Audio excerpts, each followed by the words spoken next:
Welcome everybody to the Digital Enterprise Society virtual chat with experts, our Career Center series. This is our third installment with our experts, so thanks for joining us today.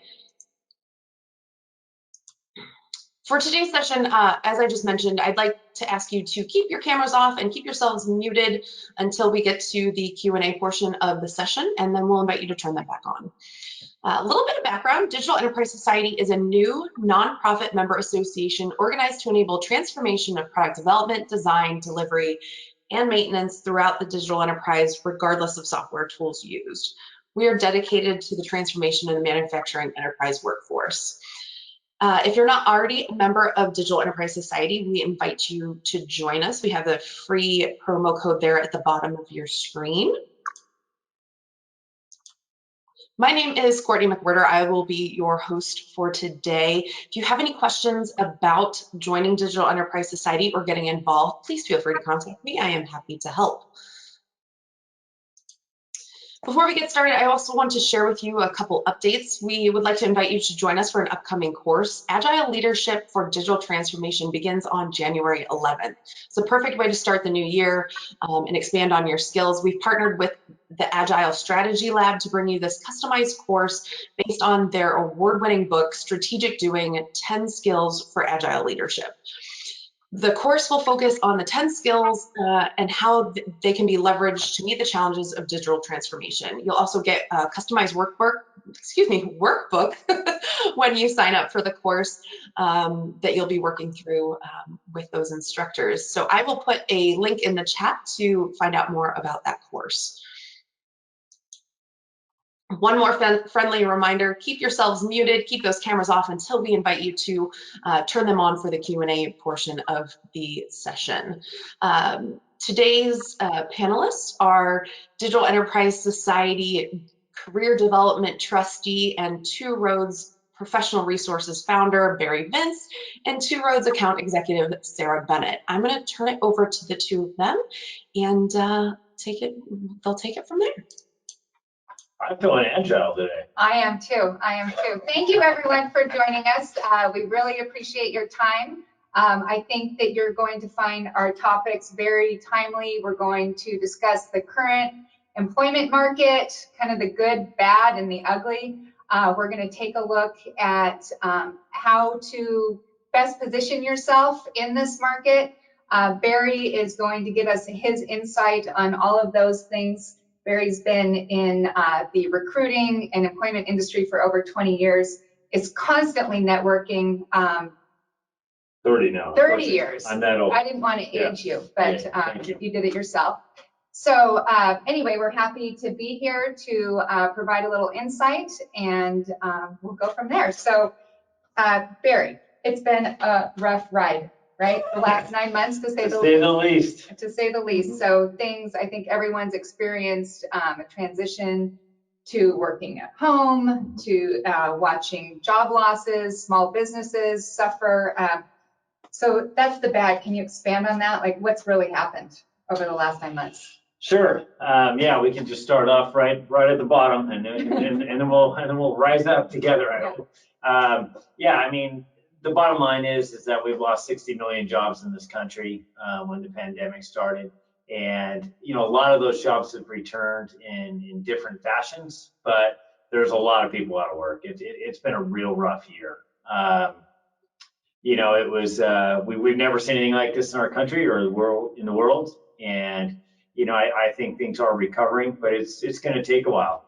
You know, there's been some interesting trends. You know, we saw a trend of hiring right after, you know, sort of we got hit in March and April, and then June and July and August, we started seeing some pretty good hiring trends. But in the fourth quarter, you know, it's gone backwards again. And I think a lot of that is because of retail. You know, a lot of the seasonal jobs just aren't there this year, which is, you know, obviously hurt a lot of people. So it's been a tough and challenging road this year, no question. So you just mentioned that, you know, a lot of jobs were lost since March, but at the same time, there are reasons to be optimistic. Sure. And so you talked about the fact that those that were laid off or furloughed have returned to employment. So you're talking about government stimulus and how that's been put into play. Why don't you Right. tell us a little bit more? Yeah, something I should have mentioned too is like, yeah, we had the stimulus going, which obviously propped up a lot of small businesses and kept people working, and obviously, kept them, having money and paychecks. But obviously that stopped in October, and so I think that's probably a reason why we saw the slide in the fourth quarter.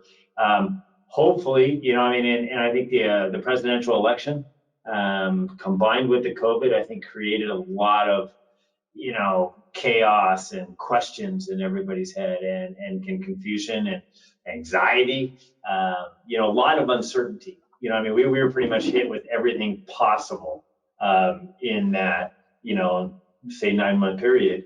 And I think a lot of those things have been rectified though, which will help us move forward. So things have stabilized a little bit. We now know who our president is going to be. Right. We have an idea of maybe what some of his policies will look like, how he's going to manage the pandemic. And we're also seeing that we have a vaccination out. Right. Yeah, definitely a lot of optimism on that front. And assuming everything goes well, that gives us some certain things. I think companies can start projecting on, they know who the president is, they know what some of the policies will be, they know how it's going to affect their business moving forward, but now they can actually move forward, right? Where everything was sort of question mark there. The vaccine will help. I think people know that there is light at the end of the tunnel, and just the reasons for optimism, I think, is huge. I think that we do start getting the train moving forward and everything like that. So I think we're going to see a huge 2021. I think we're going to see a great growth year, and a lot of people will be back working. Yeah, and there's some key indicators right now. I think that we've watched the stock market. I remember talking to my advisor back in the fall, and he was like, we have no idea what's going to happen. And Sure. We haven't seen a drastic decline. We talk about the housing market too, Sure. What's going on there? Yeah, the housing market across the country, remains strong. The federal, the lending rates, are going to remain low all year long. So, I think there's a lot of great indicators to build our economy back up, in quick fashion. I think the key is, knock on wood, the vaccine works, and by the end of the first quarter, I think, things should be pretty stable. Right. So you look at people, they've had cash, their assets are still there with respect to real estate, with respect to the stock market. Banks are willing to lend. Sure. Borrowing rates are low, so there should be some capital that's infused in the market, which is awesome. And I hear rumors that there could be another stimulus package coming. It looks like it. From all indicators, I think the small businesses are going to get another prop up, which would be great. That'll keep people employed, as well as probably some new people going back to work. And then also, funnel back money into the American citizens, which would be able to spend more money, which would be able to prop up more businesses. So I think the indicators are there for a good 2021. Yeah, I think it's important to have optimism right now as Sure. we're watching Sure. Everything take place and numbers rise. They will fall again. And indicators are that things will right themselves a little bit more in 2021. So let's talk about stay on the positive side and talk about some of those industries that are currently growing. Sure, absolutely. Well, right now, anything that touches Amazon obviously is hot. Lots of jobs, and there's no end in sight to that. I think anything in logistics, the construction around the logistics, the automation tools that go behind those industries, those are being developed, which are great jobs right there. And obviously you have the transportation of the online purchasing goods, which is, a huge industry. So, construction, logistics, automation tools, that's a lot of jobs. Yeah, Barry and I live in Huntington Beach or in Long Beach, and we're near the ocean. We're near the port of Long Beach in LA. There are so many container ships out there that are full, and you can see the effects of online business, and just port is so backed up trying to get those things in. So it's very apparent that the logistics industry is on a tear right now. Absolutely, and the jobs associated with that are obviously from high paying to entry level type positions, and there's something for everybody in there. So, that's good to see. I also think, the space, the outer space world, the rocket ships, the satellites, the hypersonic market, for the tech folks out there, that's extremely strong and well funded for the next, 3 to 5 years or so. So I think that industry, which has remained extremely strong throughout the COVID, will be strong and probably even get stronger. Actually, I was just on a call with some fellow tech staffing folks from across the country. And while unemployment across the country is extremely high, like the level's high, the in the tech sector for the engineering and IT software folks, it's less than 1%. So it's extremely, it's still an extremely tight labor market in that sector. And I forecast it to continue to get tighter. Right, and so Department of Defense spending, Sure. Even with a shift in the administration, there's still money that's been allocated. And so we'll see that continue to be spent throughout the next 2 to 5 years. Sure, and you get new programs. I mean, we have such exciting things going on in outer space, which is really, really cool jobs. And I think that brings enthusiasm to our youth to find careers and develop their skills, and which I think is just awesome. And I think that'll continue. Another space is information technology. As we continue to push, a lot of businesses have transitioned a portion of their business to being virtual rather than traditional, on-site work. With that has come challenges of how to, technology, questions on how to work, virtually. I mean, so that means more people are buying laptops, more people are buying computers, connectivity issues, all the things associated with working virtual, new apps, new software that, enables us to work together, in a teaming environment. And that industry has exploded. And it will continue, as more and more companies go. So those are exciting jobs right there. That is. And when you're talking about the housing market, you're talking about people staying home. I know for me, I sit at my dining room table on my Sure. laptop. I'm looking around at my house and I see all the things that need upgrading. And I think that has boosted also just the overall home improvement industry, wouldn't you say? Yes, that's why I go to the office, so I don't start looking around my house and figuring out the other things I got to do around there. But no question about it. The home improvement market is exploded as well. I mean, everybody's taking on projects. I think we've all sort of learned that we can do different things around our house. And maybe I've never painted a room, but I'm going to go ahead and do one now. So you're buying paint or whatever, and all the construction materials that go into that feed a giant cycle of manufacturing, distribution, and everything. So that industry has been extremely hot, and those are jobs that people can just learn as well. Yeah. Yeah, absolutely. Any others that you can think of? Yeah, there are a couple. The telecom industry, which had been a little flat, but this past year has really picked up, and I think it'll continue to grow by leaps and bounds.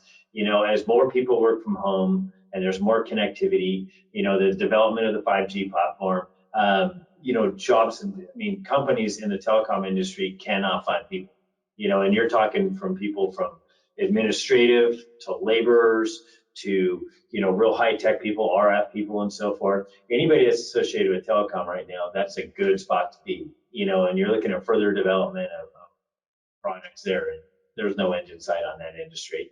I think you're looking at a lot more, the telecom side from the ground base to the satellites to home stuff. I mean, I think there's going to be it's a good market. Yeah. Yeah. So when you take all of these into consideration, logistics, space, and IT, home improvement, there's so many ancillary companies and just so many opportunities out there that are affiliated with these growth industries. I think it's really important to keep those in mind when you're looking out there at where to find a job, obviously. Absolutely. And I think we're in a very transitional market because, I know we're going to touch base in a second, but we have some industries that are lagging. Tell me about it. And they're going to lag into the next year and maybe, the following year even. But if you look at your retail, your hospitality, anything, with commercial, airplanes, airlines, anything to do with travel, all those industries are going to be hurt next year. I mean, there's no question about it. I mean, trade shows, travel for, employment, vacation travel, everything is going to be down. And it is going to be tough. I mean, and obviously that's probably where the majority of the unemployed are going to come from. So my suggestion would be prepared to pivot. Maybe even something just for a year or two. I can understand you have an interest in hospitality and that's your background, that's what you want to do. But you might have to go to work in one of those other fields that we just mentioned for a while. I think you have to be flexible right now in this market. I do too. I read a statistic. It was discussing millennials in the employment market, and that over the past 9 months, the country as a whole has seen more new business licenses pulled than ever before.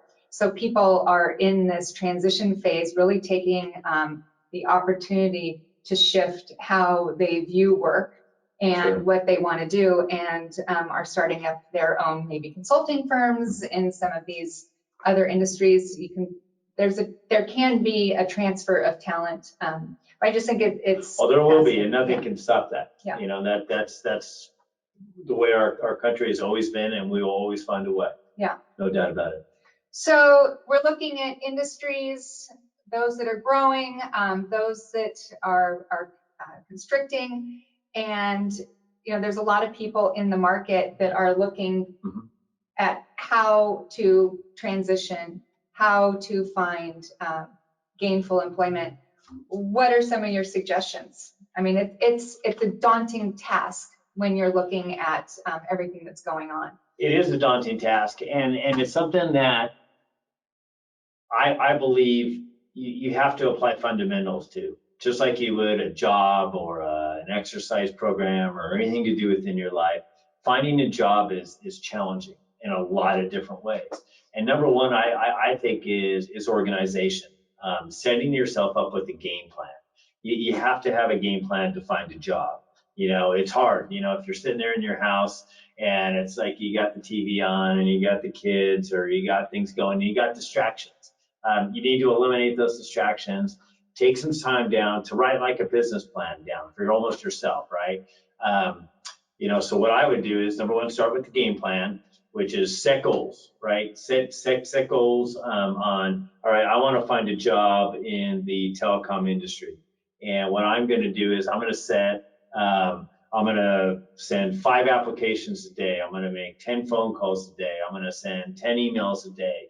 I'm going to go on to a LinkedIn message or other messaging services and send out X amount of messages per day. Because if you're not applying an outgoing message campaign, you're not going to start anything, right? So, nothing's just going to come to you. No, I think. But what we are going to talk about is a way to try to help make things come to you, but you have to build it first. Yeah, it seems like you have to make finding a job your new job and find metrics that you can adhere to make sure that you're on a path to success. Absolutely. You look at a job for a salesperson. Is it, how many outbound calls do you need to make to get one client? And so I think that you need to look at the whole employment strategy as your new job. Your job is finding a job, and figure out a way to measure your success on a day-to-day basis. Absolutely. And your game plan is probably going to change, but if you have a goal and then you start from there, then you can start, sticking to it, and then I would bring energy, right? So move from the game plan to energy. You have to be in the right, mind frame. I don't care if you have to do jumping jacks in your house, whatever it is, but get that blood flow going, get that energy going, because a lot of our minds aren't right. It's been a tough year. We have challenges coming at us that we've never even seen before. We have unemployment, we have the election, confusion, we have the COVID, the pandemic, we have your kids at home. I mean, we've never been faced, at least most workers have never been faced with so much distraction. Got to get that distraction out, got to get pumped, and then get that energy going to go find that job. Got to get in the right mindset. Yeah, really drilling down to figuring out how to focus and making the job search a priority. Understanding that everything else is important, but to bring a positive energy and I can do this attitude.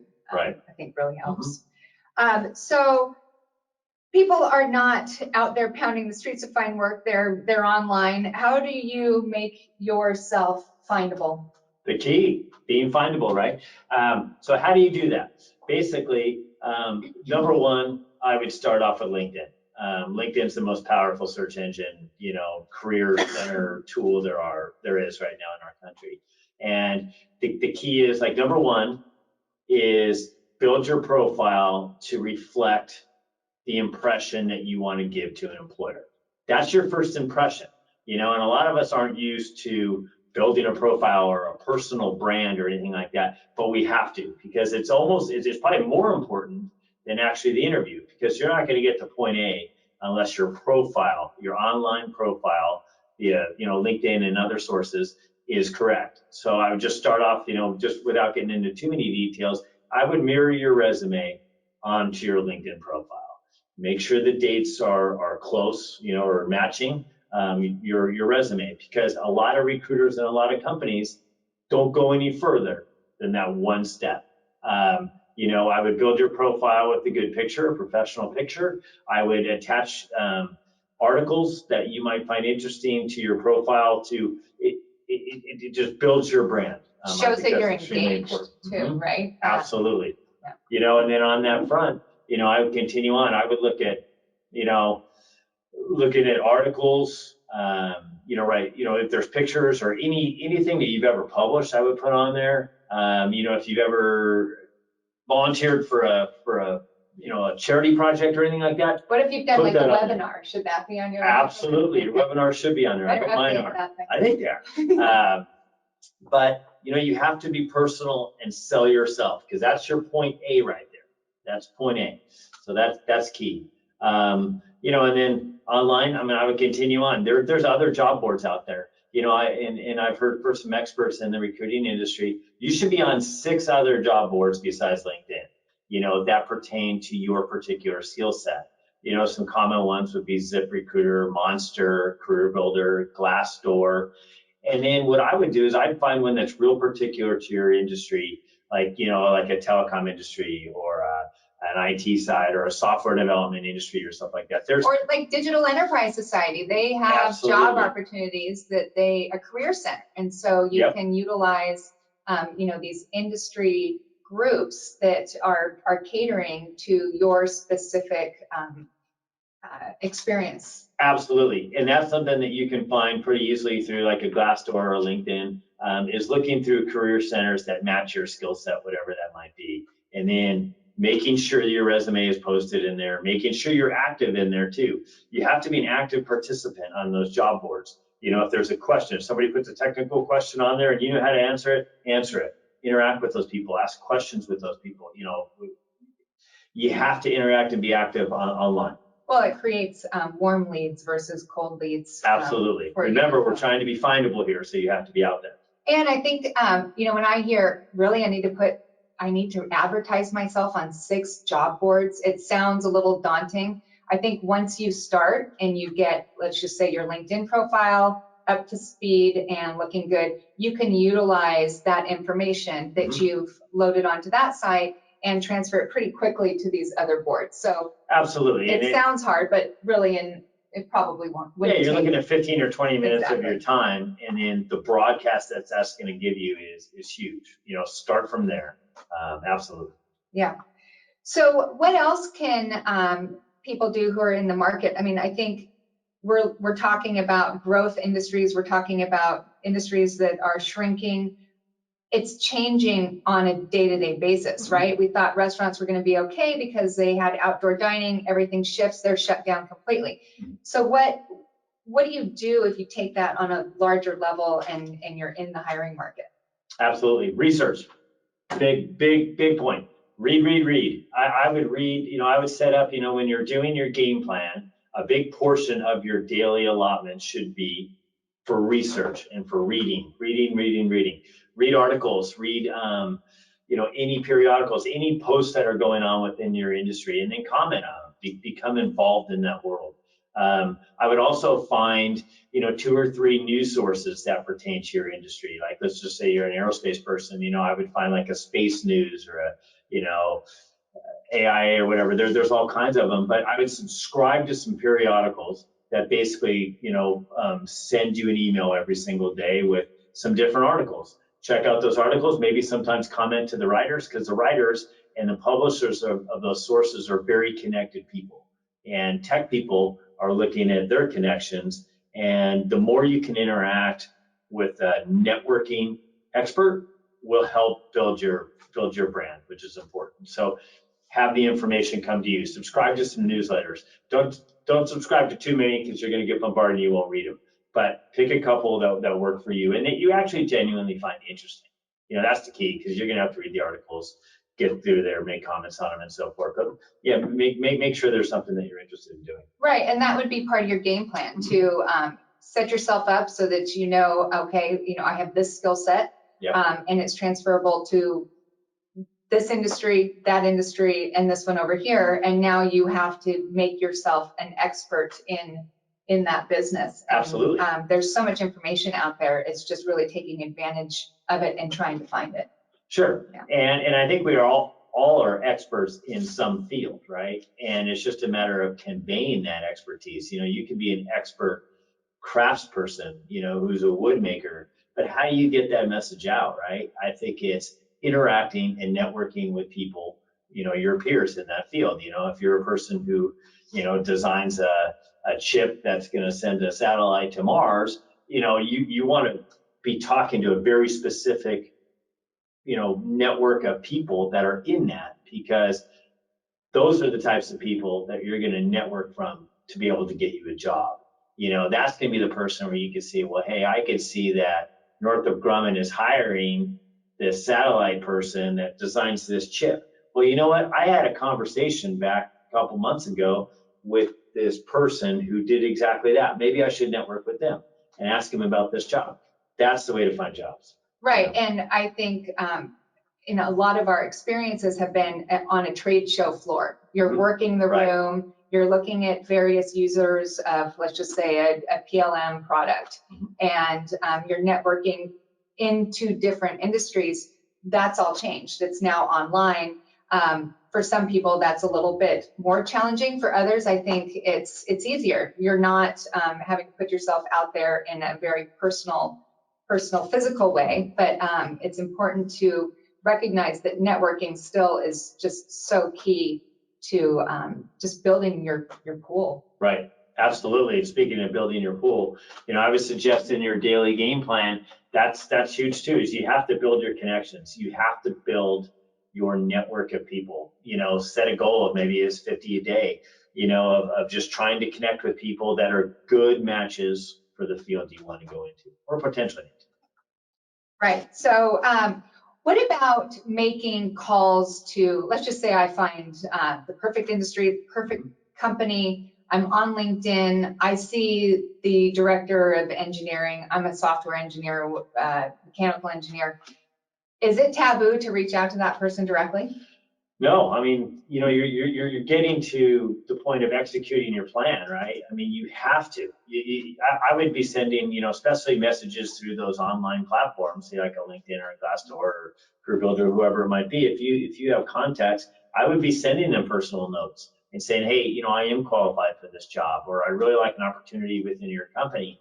Is there anything I could possibly do? And you have to play the number game. This is, you're selling yourself. You're trying to find a job. What could be a very tight market. If you're in the oil and gas industry or, some of the other tech sectors that have been, challenged, you're up against a lot of people to try to find a job, and you need to differentiate yourself. And it's, it's direct calls, messages, comment on things, that they might have commented on or their periodicals and so forth.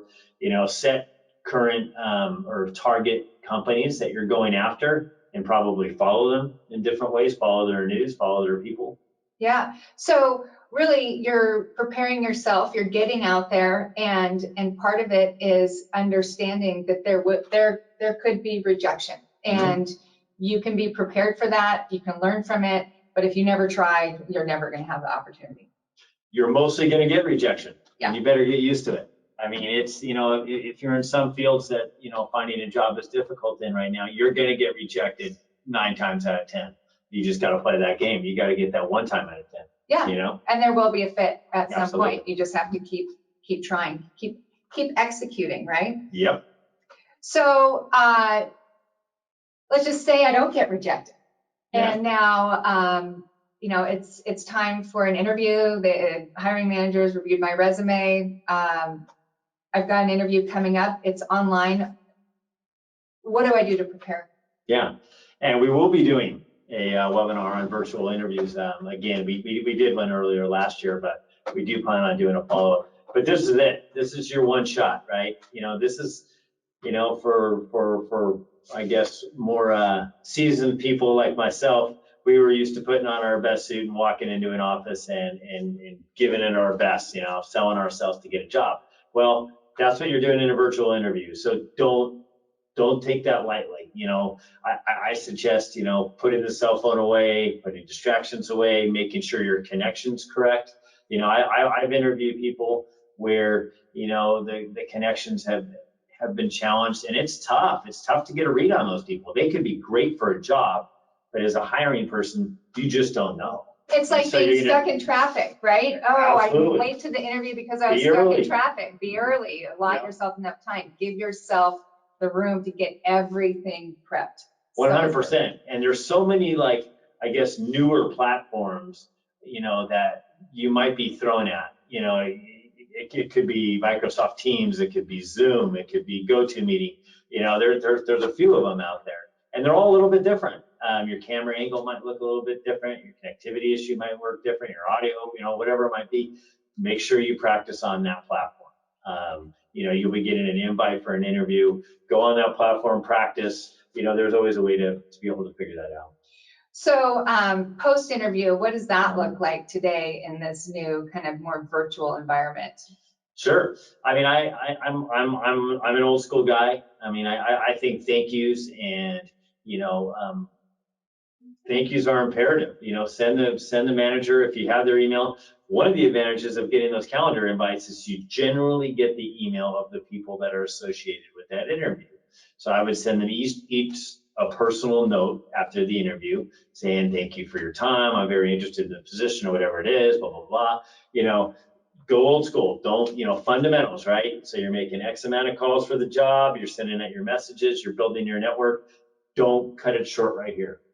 Yeah. Don't cut it short because you've gone so far to be able to get that interview, send that thank you letter out, and then follow up if appropriate. Right. It's just one step closer to getting you to the close of the deal. Right? Yeah, and don't give up. You know, it's tough. It's tough. Like I said, you know, the rejection's going to be there. Don't give up. Stay in the game. Be creative. And, you know, I think it's important, especially for people who might be changing industries, you know, transitioning. You might not have the exact skill set to get that job, but you might have the desire to get it. You might be able to show that hiring manager that, you know what, this person can figure things out. You know, they're aggressive enough, but you know, respectfully regressive, I should say, and they're going to be able to figure it out. And they're going to be a good employee. Yeah, sure, they might need some training here or there, whatever it is, but long term, you know, I want to invest in this person. So you have to separate yourself from the other, especially if you don't have the exact skill set what they're looking for. Right, and understand that there may be ways to finagle. You might actually have the right skill set, but maybe your salary expectation's too high. You might have something that's a little bit different, but you are willing to take a certification class. Talk about all of these things so that the potential employer understands how willing you are to go the extra mile to get a job. Absolutely, and if there's ever a case for, you know, taking a lower salary to make a change, you know, I think this would be, I'm not saying to sell yourself short or sell your, you know, your skills short or anything like that. But, you know, if there's a situation where it's like, hey, you know what, I don't have exactly what you're looking for, but I'm willing to take a little bit less for a couple of months because I'm going to show you that I can learn and I can take on this job.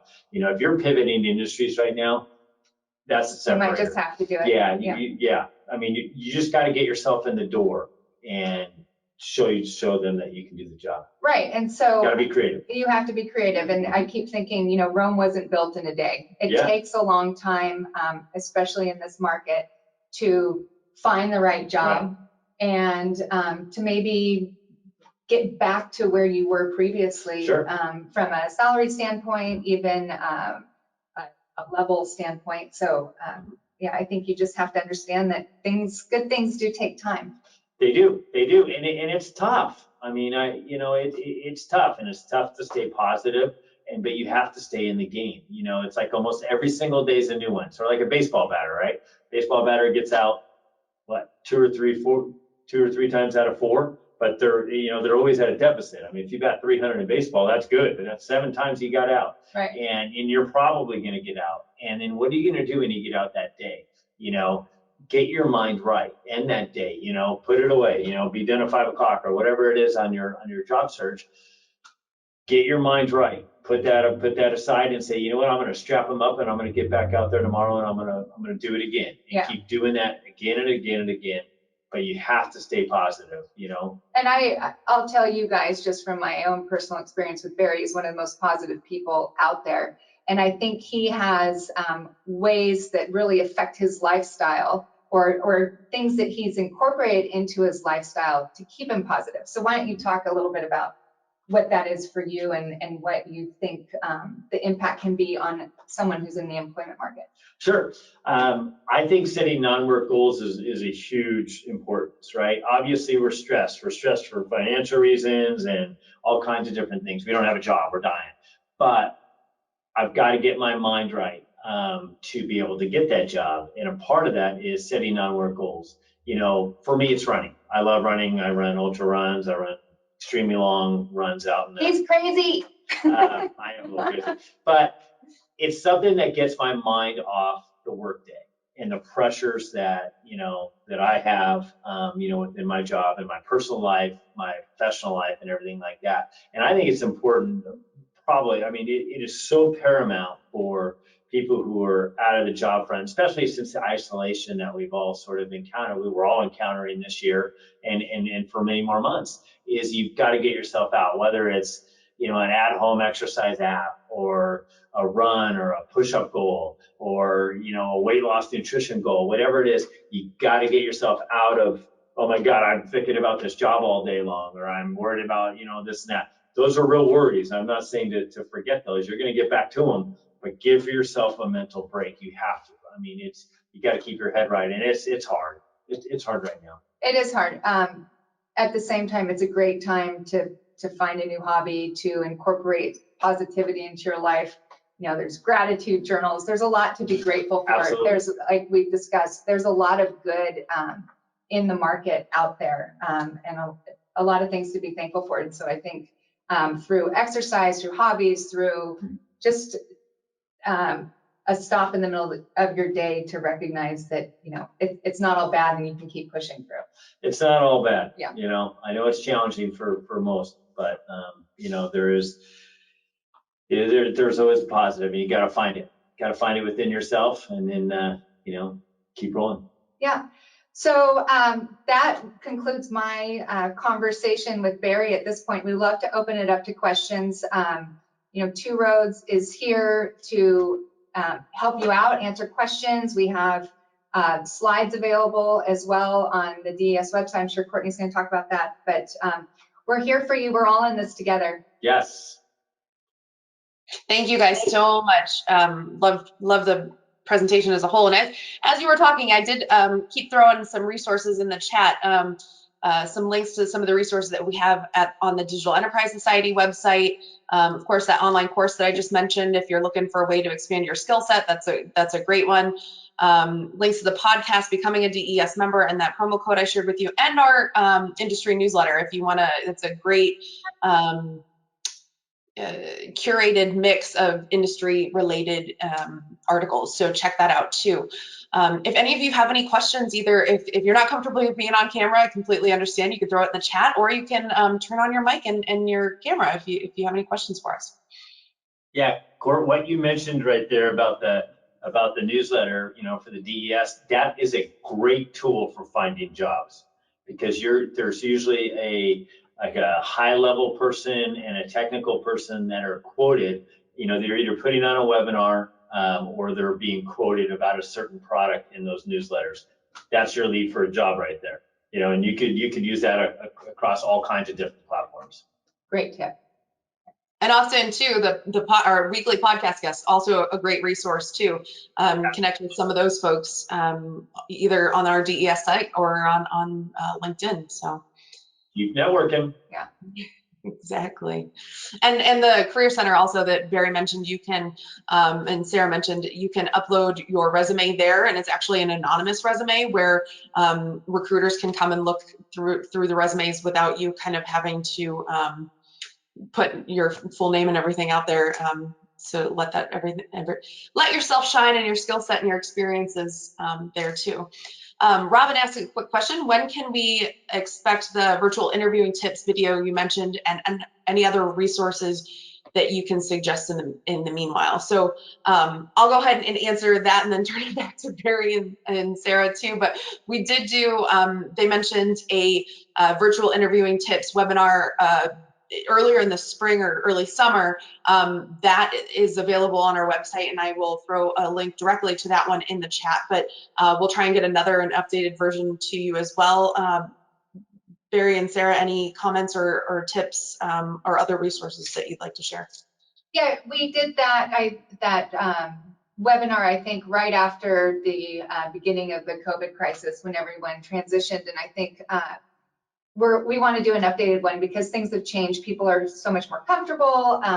Platforms have changed. They've multiplied. So we will definitely do that in the next couple months, I would say. Yeah, we're going to bring in some outside people to help us with that as well, who have different opinions and do work on different platforms. So I think people will find that very valuable. I just added the link directly to some of our professional development webinars in the chat too. So you can find that there.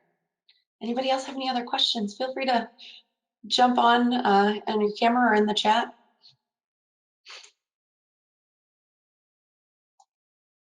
We got our two experts here. You're welcome to ask them anything.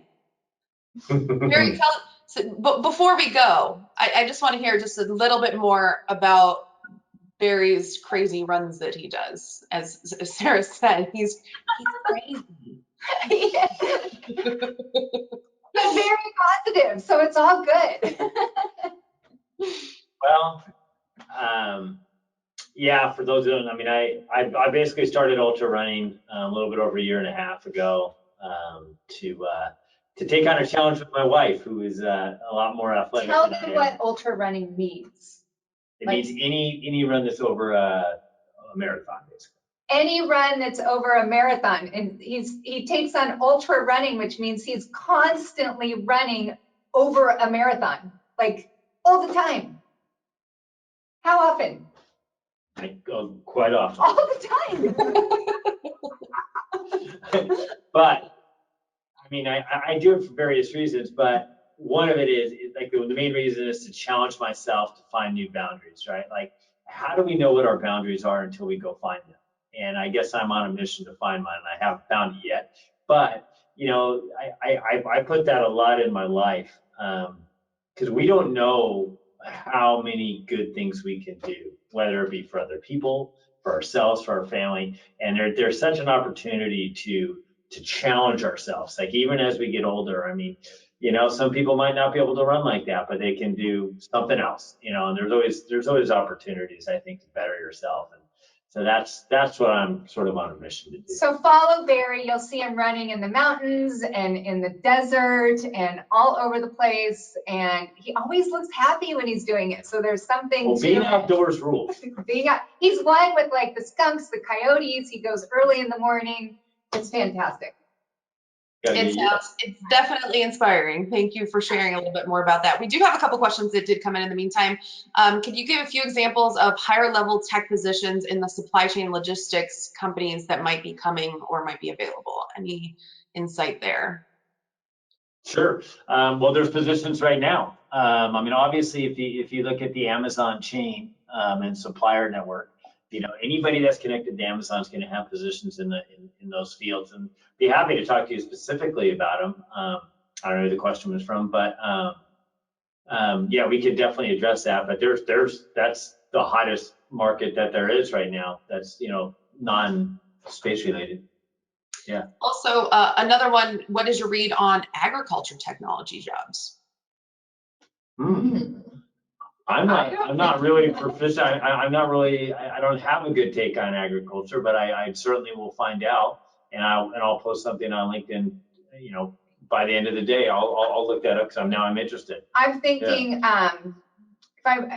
I'm not sure specifically which part of ag this person is talking about, but if we're just talking about people being together on a workforce, ag definitely has that in a lot of areas. And so I would think, there is going to be more transfer to technology away from humans in some of these industries. Oh, sure. Just to keep people a little bit more separate.